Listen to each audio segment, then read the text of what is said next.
Que Jesus nos abençoe, nos dê a sua paz. Para nós, é mais uma vez um motivo de muita alegria estarmos aqui novamente, entre os amigos do mesmo ideal da doutrina, para nós tecermos algumas considerações a respeito das conjunturas atuais, das nossas aflições, enfim, daquilo que a doutrina tem nos ensinado.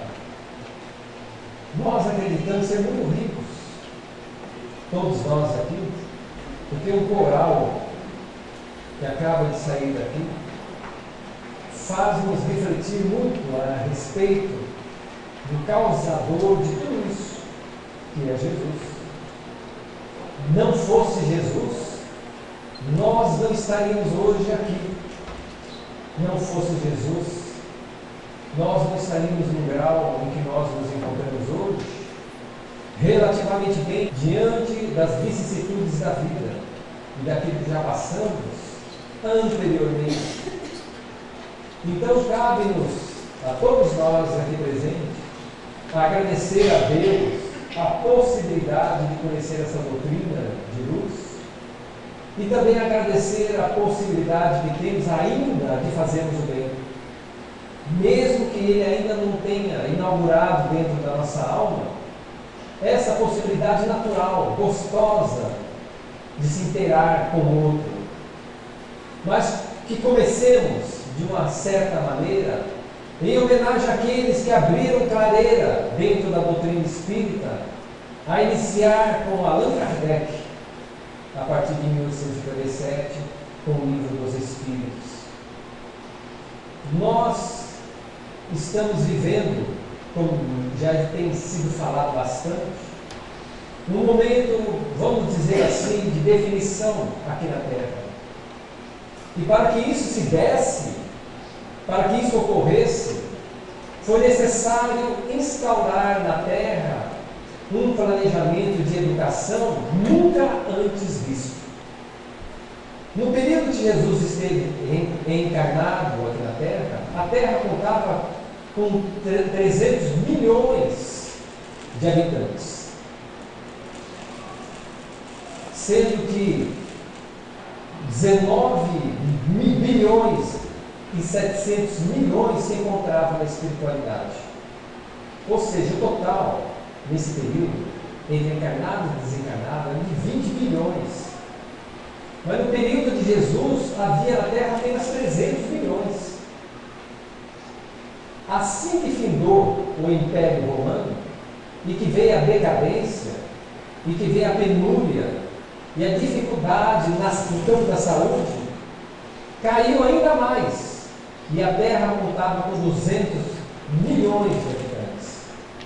Foi a partir, então, do primeiro milênio da era cristã, que as coisas começaram a melhorar, e até o século XV a Terra contava com 500 milhões de habitantes. E em 1900, a virada do século também, hoje nós estamos com quase 7 bilhões de habitantes na Terra. Isso significa que durante um certo período atrás, em que tinha mais desencarnados lá na espiritualidade, foi muito difícil educar a alma aqui na Terra, porque nós não tínhamos ainda a compreensão do Evangelho.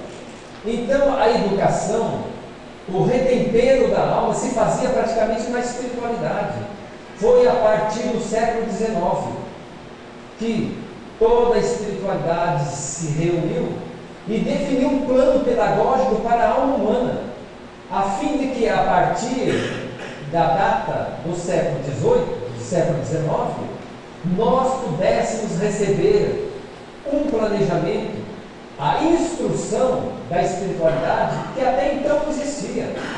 E foi então a partir de 1857, com o lançamento do Livro dos Espíritos, que começamos a entender o outro lado, este lado, da onde viemos, e por que estamos aqui, para onde nós vamos, e passamos a meditar, a refletir a respeito das causas e dos efeitos. E começamos a melhorar um pouco. A espiritualidade passou a diminuir ali na erraticidade com o número de desencarnados desnorteados. Então, quando reencarnavam, já reencarnavam com uma certa noção da espiritualidade. Isso foi um planejamento em 3 etapas, que seria de 70 a 70 anos. A primeira etapa foi em 1857 até 1927. De 1857, e esse período até 1957, foi o período em que se estabeleceu as referências filosóficas e psicológicas da doutrina espírita, a fundação da doutrina espírita na Terra. De 1927 até 1977, foi a divulgação dessa doutrina, dessa filosofia. Mas foi necessário que alguém, um homem, pudesse, através da literatura, da mediunidade, trazer para nós as informações necessárias do mundo do lado de lá, de como era, para que nós pudéssemos já nos inteirar da casa definitiva para a qual nós partiríamos um dia. Então, a partir de 1927, em 26 de junho de 1927, em Pedro Leopoldo, Francisco Cândido Xavier inaugura o Centro Espírita Luiz Gonzaga. Tudo planejado pela espiritualidade, porque a partir da sua mediunidade nós receberemos informações em massa dos livros psicografados de vários autores, de várias experiências, para nos ensinar a nos postar diante da vida com mais dignidade. E a partir de 1997 até o que nós estamos passando agora, até 2060, nós estamos vivendo um período de maturidade desses princípios filosóficos.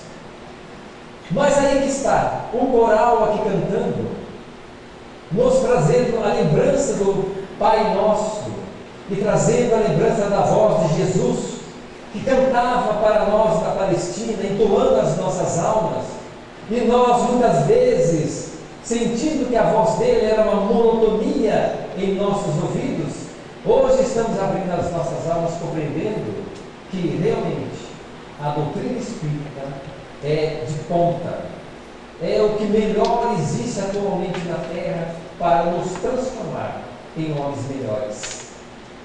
Então, a partir de 1997 e até esse período de 2067, nós precisamos sermos cartas vivas do Cristo. Muitos de nós aqui, logo desencarnaremos, mas retornaremos. Conta-se que a espiritualidade inferior, o Vale dos Suicidas, praticamente inexiste hoje. Foi uma surpresa quando eu ouvi dizer isso através do médium idôneo, e foi confirmado mais tarde que agora as grandes enfermarias, ainda sob os auspícios de Maria, comporta pouquíssimos doentes da alma que tiraram a própria vida, porque estão reencarnando o mais rápido possível para o desfecho desse período, desse terceiro período que nós estamos passando. As ondas umbralinas praticamente estão vazias. Conta-se também, através do Divaldo, que a Joana de Andes passou para ele, de que muitos espíritos que nós conhecemos, e assim que nós entrarmos no sistema, no período de regeneração, não pretendem ir para a espiritualidade maior. Já se inscreveram para ir para o mundo no qual os espíritos inferiores serão recambiados. Porque eles querem ser úteis, querem servir. Porque do que vale nós estarmos no lugar em que todos nós nos amamos, como o próprio Cristo diz? Amar aquele que nos ama. Mas já se inscreveram Madre Teresa de Calcutá, Mahatma Gandhi, para que lá possa estar e receber esses espíritos, talvez até nós.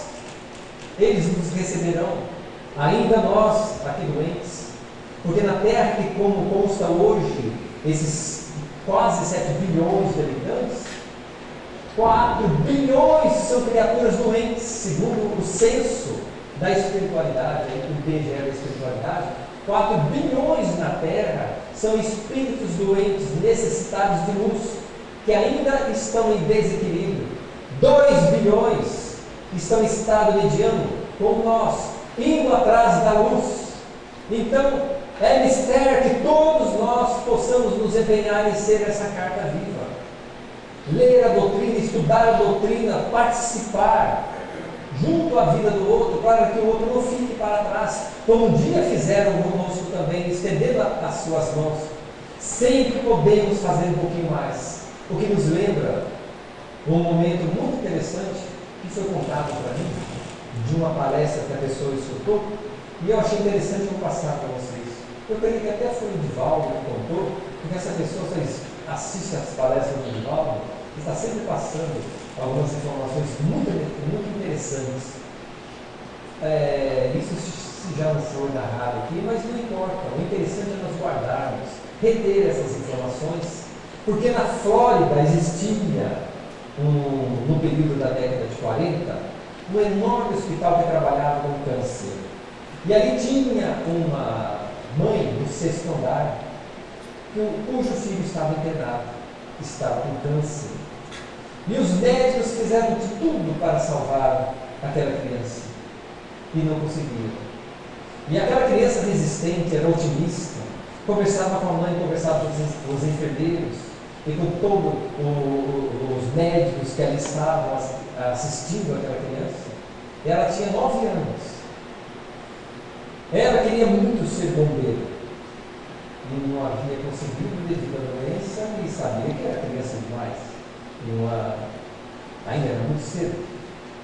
E o médico então saiu 7 da manhã do quarto e foi direto à mãe desse menino chamado Bill e disse para ela: olha, eu sinto dizer, mas o pequeno Bill se encontra num estado muito crítico e ele não vai passar de quarta-feira próxima. Eu gostaria que a senhora tivesse resistência suficiente, porque a notícia pode ocorrer entre hoje e quarta-feira. E ela então abaixou a cabeça, lógico, é uma mãe, e pediu para que pudesse conversar com ele. O médico permitiu. E ela adentrou o quarto, e ali, quase que ajoelhando no ventre da criança: filho, você está bem? Sim, mamãe, eu estou bem. Mamãe, morrer dói? Não sei, meu filho. E por que você está falando sobre isso? Eu acho que vou morrer, mamãe, e é uma pena. E eu gostaria tanto de ser um bombeiro, porque eu vejo... Mas por que você gostaria de ser um bombeiro, filho? É porque os bombeiros, eles são corajosos, e eles salvam vidas, apagam os incêndios. São criaturas valorosas, mamãe. Eu gostaria muito de ser um bombeiro. E ela então, tentando reter as lágrimas que estavam nos seus olhos, e ela disse para o filho: espera um instantinho, já que a mamãe vem. Foi até o corredor, pegou uma lista telefônica, e ali no telefone público do corredor, ligou para o Corpo de Bombeiros. E ali atenderam, e ela disse: gostaria de falar ao capitão. Sou eu mesmo, senhora. Pois não. Olha, eu vou ser direta. Eu estou aqui no hospital X, o meu filho está passando por uma necessidade muito grande. Ele está em fase terminal. Ele está morrendo. E ele gostaria muito de ser bombeiro. Se o senhor pudesse mandar um soldado aqui, eu agradeceria muito. E ele poderia morrer com essa lembrança. E o senhor sabe como que é. E ele disse: nós podemos fazer um pouco mais.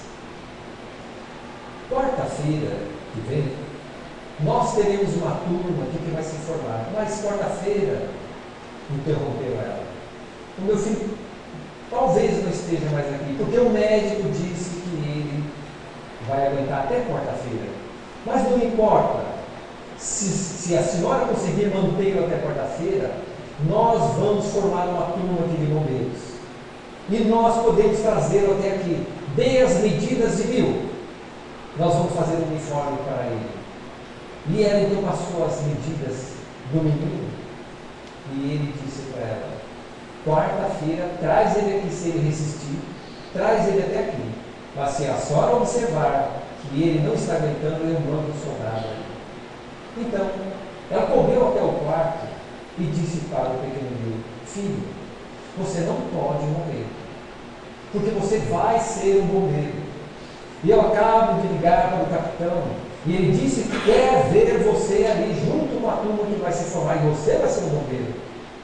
O menino teve uma descarga de adrenalina, corou e se renovou. E ele aguentou até quarta-feira. Na terça-feira, ela foi falar com o médico. Contou para o médico o que ela fizera. E o médico disse: olha, faça o que a senhora achar melhor. Eu faço questão de acompanhar a ambulância até lá e levarei uma enfermeira. Nós vamos lá amanhã. E realmente, quarta-feira, a ambulância chegou no quartel e eles colocaram o uniforme no menino de 9 anos e colocaram ele sentado ali, assistindo a formatura junto com os senhores. E no momento em que ia hastear a bandeira americana e o hino nacional começou a tocar, o capitão foi à frente e disse: mas soldado meu, o que está fazendo aí sentado? Vem aqui hastear a bandeira. E ele levantou, olhou para a enfermeira olhou para o médico acenou e ele foi até a frente e começou a puxar a bandeira. Senhor, pega atrás. O outro soldado veio, levantou e amarrou a sirene do corpo. Era urgente, deveriam sair. Era o motivo agora de apagar incêndio. E eles então convidaram o Bill. E ele foi na ambulância atrás das sirenes que saíram pelas ruas. E ele foi. E ele conseguiu sair da ambulância ajudado. E o capitão mais uma vez: mas soldado, está aí parado, vem ajudar, a mangueira muito difícil de sustentar. E ele então subiu 13 degraus da escada Magiros e com a mangueira ajudou os soldados a apagar o fogo. E ele então retornou, foi para o hospital. Na sexta-feira ele começou a entrar em coma. Bill começou a partir. Ela então foi novamente e ligou: capitão, por favor, mande um soldado aqui, porque Bill está partindo. E ele então disse: podemos fazer um pouco mais. Avisa aí a administração e a diretoria que nós vamos entrar no quarteirão com as sirenes abertas e vamos colocar a escada até o 6º andar e vamos entrar pela janela. Então ela foi, avisou, e os carros entraram realmente naquela rua, naquele quarteirão com as sirenes abertas, e Bill estava ali na cama, falando de uma forma muito lânguida, muito cansativa, com a tez pálida. Ele olhou a janela e viu aqueles soldados entrando. Ele não deu uma reanimada. E os soldados se postaram diante da cama, fizeram continência. E o capitão assumiu a frente e disse para ele: Bill, você pode partir agora. Diz para o nosso grande comandante que continuaremos cumprindo a nossa tarefa aqui na terra. Bill desmaiou, Bill entrou em coma e morreu ali. Nós falamos a esse respeito que nos comove também, como nós recordamos, porque na vida nós podemos fazer um pouco mais, sempre um pouco mais, além daquilo que nós fazemos de comum. É por isso que nós precisamos entender um pouquinho mais. Kardec, naquele período em que os preconceitos eram verdadeiras cortinas espessas sobre as coisas novas que começavam a surgir. E nós, nesse momento que nós atravessamos, nós temos a doutrina aí na mídia, anunciando uma nova era. As pessoas conhecem. E esse terceiro período, segundo a informação do nosso grande mentor Eurípides Barçanufo, através dos médiuns, agora é para a transformação da nossa alma, É o período da nossa educação de alma colocar em prática tudo aquilo que nós já aprendemos. As casas espíritas vão diminuir paulatinamente os trabalhos de assistência social, até o momento que não haverá mais. Trocará. Será agora as salas onde ensinarão as pessoas a trabalharem com as mãos, artesanatos e tudo mais, a fim de que possa ganhar os pães, ou o pão com o próprio labor, com o próprio trabalho. Mas algumas casas de Minas Gerais já estão desestabilizando esse setor, informando as criaturas de uma forma muito mais coerente, mais profunda a respeito do ser, do destino e da dor, a fim de chamar a atenção das pessoas, ser responsáveis por elas mesmas, pela sua saúde, pela sua melhora. Não mais o centro responsável por fazer milagres. As coisas estão mudando de uma tal maneira que nós vamos assistir isso ainda antes de nós desencarnados. As pessoas não ficarão em desamparo, como às vezes as pessoas pensam, quando terminar a assistência social, que entrega sacolas.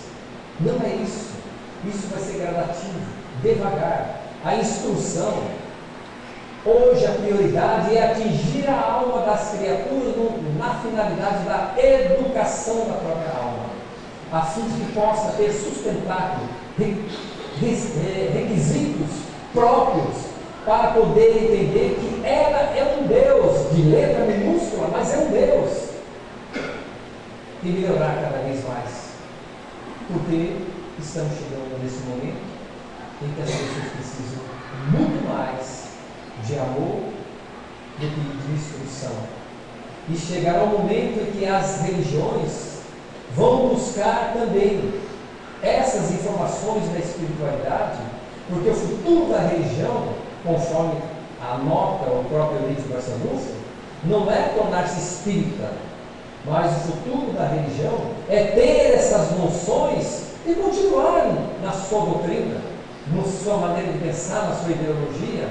É o que se faz convite hoje para as casas espíritas, é exatamente isso: convidar a sociedade a conhecer a espiritualidade, o intercâmbio mediúnico, sem tornar a pessoa adepta da doutrina necessariamente. Convidar a pessoa a transformar a sua maneira de pensar, mas educar as almas, e ela continuar um bom católico, educar a alma e continuar um excelente protestante, um excelente budista.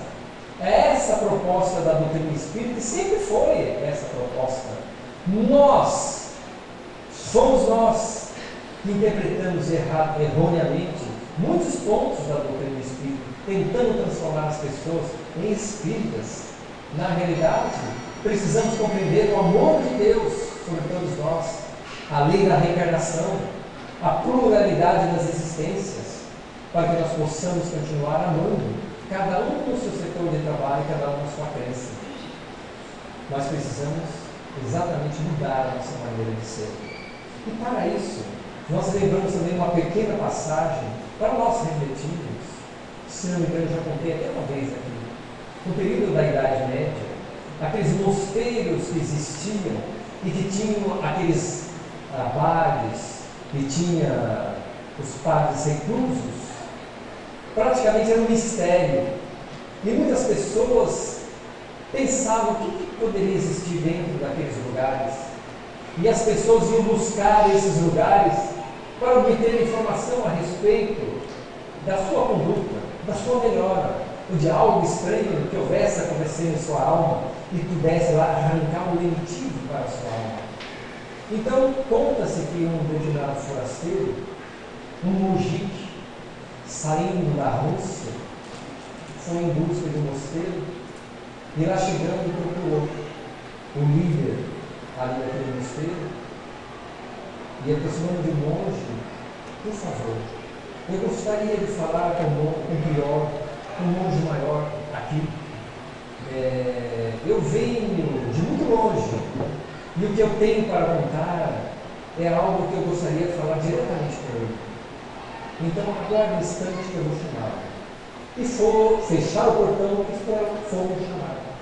Ao retornar, o monge, um senhor de mais ou menos uns 80 anos, apareceu e disse: pois bem, meu filho, eu trago a alma lacerada de dor, de sofrimento.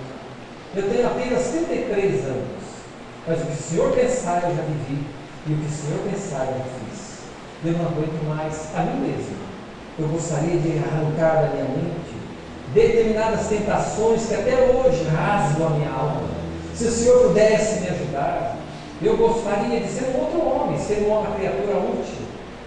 O Senhor pode me ajudar?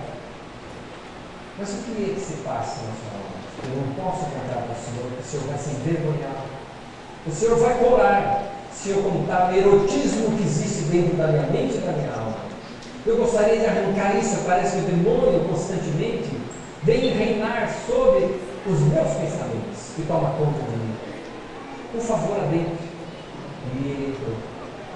Então, eu posso saber o que isso poderia me ajudar? Antes de dar a receita para o Senhor, eu gostaria que o Senhor nos ajudasse aqui em algumas coisas. Nós temos muito aqui o que fazer, trabalhar. Se eu observar que em uma semana o Senhor trabalhou bem, o Senhor vai entrar dentro da nossa igreja e eu vou passar algumas regras como vencer a tentação.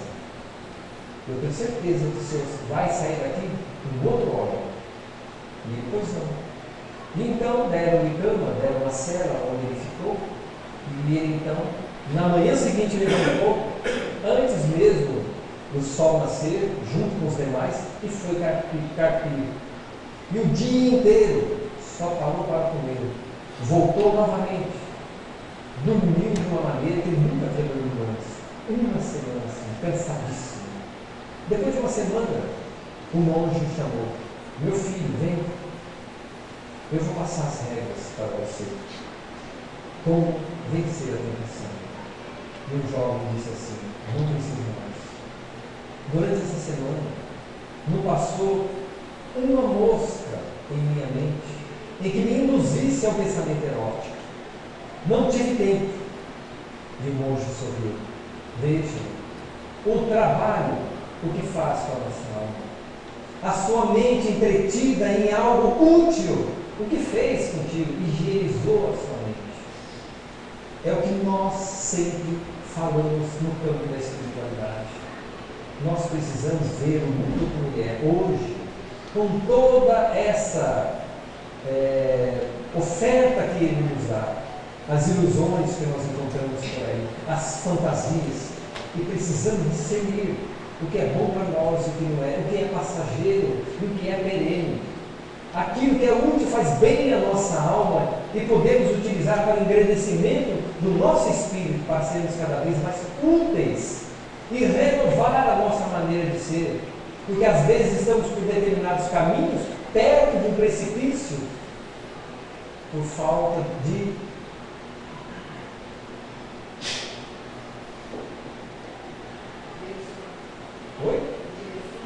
uma direção. Falta de uma direção. Nós estamos à beira de um precipício. O único passo é realmente acabar com tudo. O que nos falta é acreditar nesse caminho, nessa direção que a doutrina espírita nos deu. Mas cada um na sua luta íntima, cada um dentro do seu trabalho, onde Deus nos plantou. Alguns poderão dizer, mas nesse momento não dá mais. Estou com mais de 200 anos, não tem mais oportunidade para nada.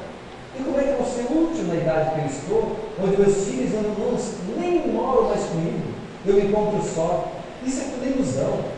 Na realidade, nós somos eternos. E o nosso pensamento vagueia longe e podemos ajudar muito através do pensamento. Nós já falamos aqui algumas vezes a respeito da própria Teresa de Calcutá, daquela amiga dela.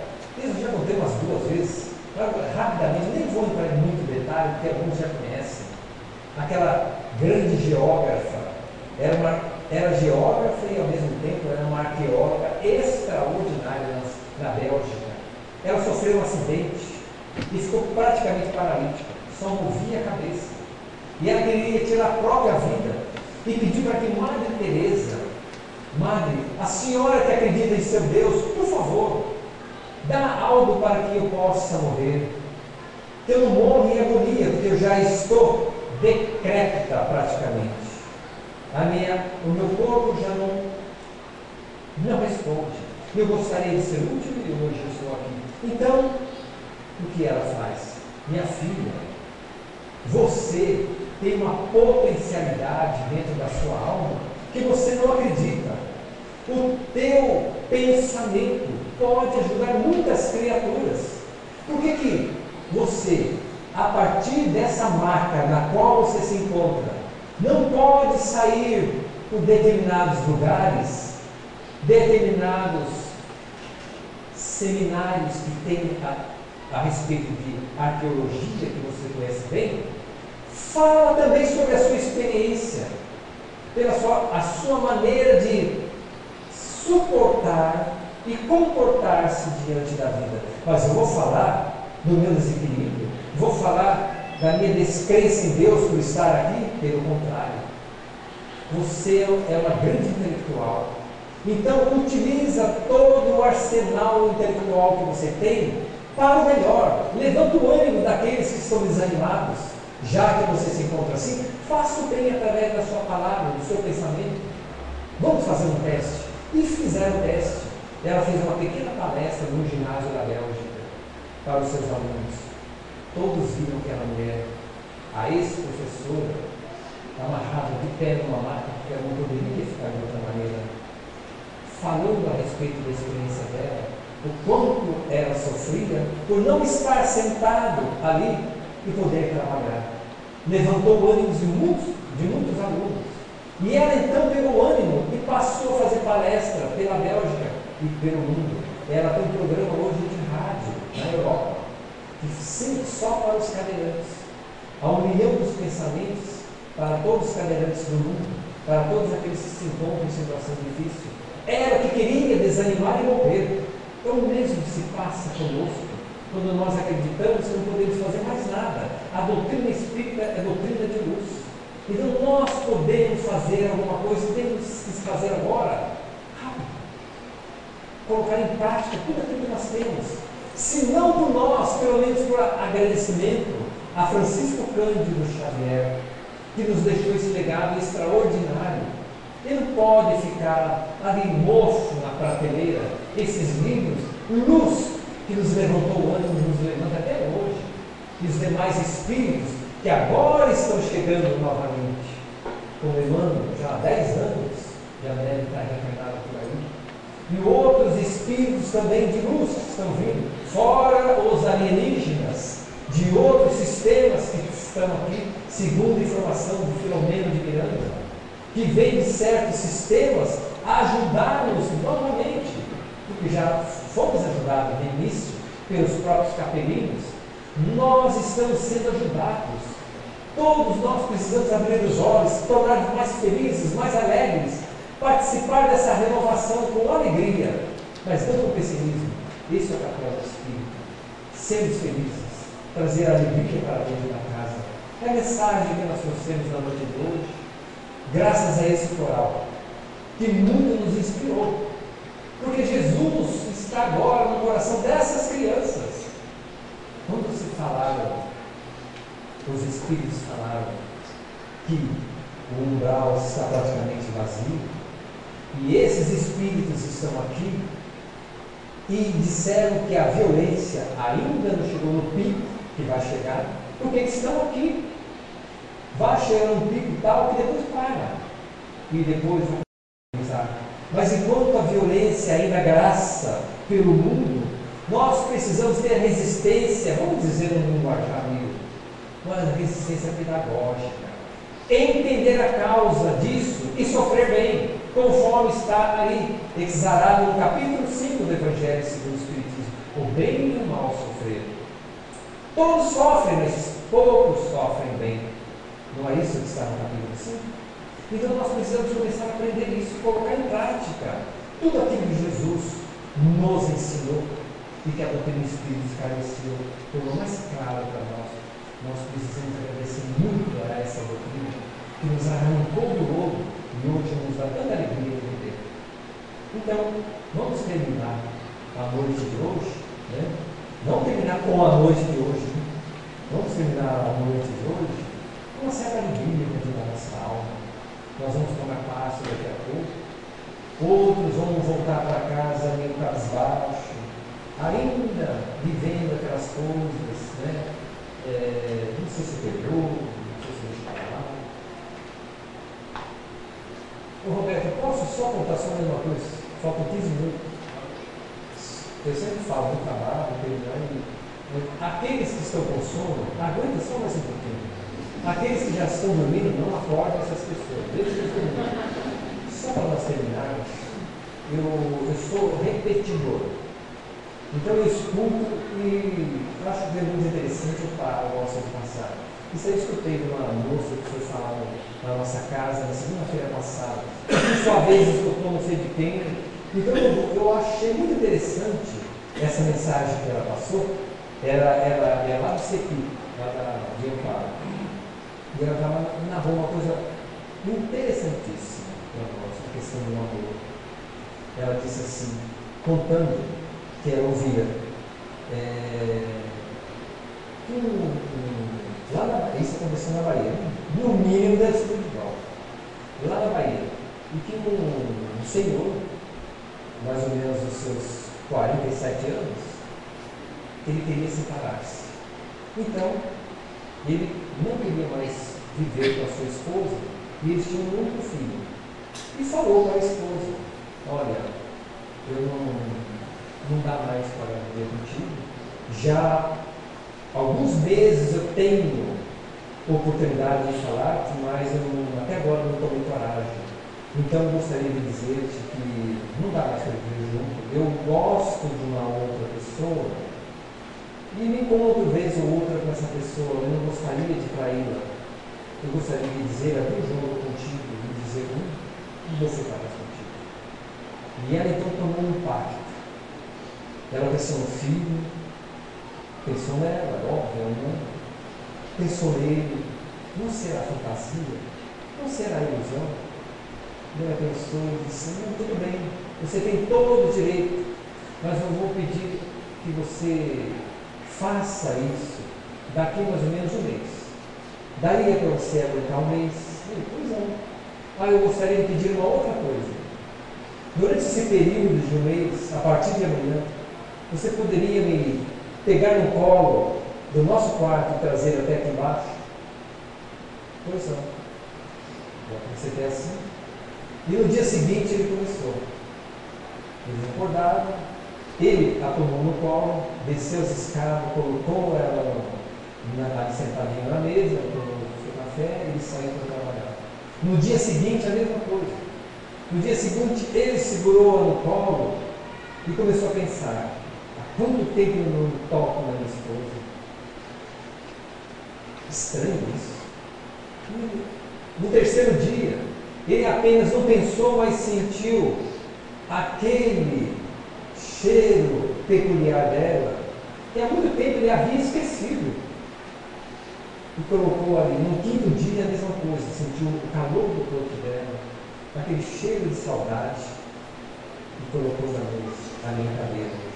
E foi indo, até que em determinado momento, ele parecia que queria carregá-la no 32º dia, e no 33º dia. Parecia que ela havia voltado para ele e ele voltou para ela, só que ele não quis dar um braço a você. E ela então escreveu um bilhete no último dia e deixou ali uma cartinha na gaveta da penteadeira dela. No 34º dia, quando ele voltou para casa, ele ficou sabendo que a esposa havia ido para o hospital e ela veio a falecer de câncer. E ele então abriu o papel, ali estava escrito que ela estava com um câncer terminal e ficou sabendo justamente o dia que ele veio falar sobre a separação. E para que ela não viesse a fazer o jogo com ele, eu estou doente, fica comigo. Ela preferiu calar e que ele fosse feliz. Mas ela só queria ajuda para poder fazer as coisas ali na cozinha, porque ele não estava conseguindo nem descer mais as escadas. Então ela escreveu essa carta e ainda terminou dizendo que amava muito ele e que ele fosse feliz. E ele então, no momento em que ele trazia nas mãos flores para retomar com ela novamente o casamento. E ele teve essa notícia através do bilhete. Então esse é o amor. É a vida que prega peças para nós. Então nós precisamos tomar muito cuidado com as nossas decisões para que não haja precipitações e venham os precipícios. Né? Então nós hoje estamos numa idade madura, segundo o Espiritismo nos coloca, e nós precisamos colocar em prática essas ideias que o Espiritismo nos conta na aula. Que a paz de Deus possa se instalar definitivamente dentro da nossa alma. E que todas as mensagens do plano espiritual e orientações que vêm dessa casa excelente, porque toda vez que eu venho aqui, esse coral dá impacto na alma, vem inspiração do alto, como se essa fosse uma daquelas casas que nos abriga com muito carinho. E a gente fala de uma forma assim, bastante descontraída com as pessoas aqui. E que possamos encontrar essa mensagem, repensar na doutrina espírita e nos preparar agora para o término dos trabalhos. Porque os mentores espirituais estão trabalhando conosco. Eles anotam aí a nossa problemática física e passam as fichas para os orientadores da casa, a fim de que através da intuição possam cuidar da gente um pouco mais. Então vamos nos preparar para o término, com aquele silêncio íntimo dentro de nós. Jesus querido, essa estrada é muito perigosa para nós aqui na Terra. Mas saber que o Senhor está conosco, Senhor, torna a nossa estrada menos rugosa, menos penosa e o fardo mais leve. Saber que Tu nos acompanhas, Senhor, torna a nossa caminhada um pouco mais diferente. Cuida de nós, Senhor, nos momentos difíceis, porque o Senhor nos conhece a alma. Sabe que nós, de queda em queda, muitas vezes caímos nos desfiladeiros das nossas ilusões e das nossas fantasias. Quantas vezes, Senhor, o Senhor nos levantou do caos, a fim de que, desanimados ou não, o Teu amor pudesse aplacar todos esses efeitos de nós mesmos. Que a Tua bondade na noite de hoje, Senhor, possa vir como luz e nos reconciliar com as leis de Deus. Possamos ouvir um pouco mais, Senhor, as nossas aspirações e que os mentores espirituais possam ter um campo maior dentro da nossa alma. Nós que vivemos tanto fora de nós e que tantas vezes nos fragmentamos por causa das coisas desse mundo. Que na noite de hoje o Senhor ilumine o nosso passo de volta para o nosso lar, ilumine a nossa casa, Senhor, e todos aqueles que se encontram lá, e que Tua bondade, Teu amor esteja definitivamente plantada na terra e dá-nos a oportunidade de trabalhar junto ao Seu lado, e que assim seja.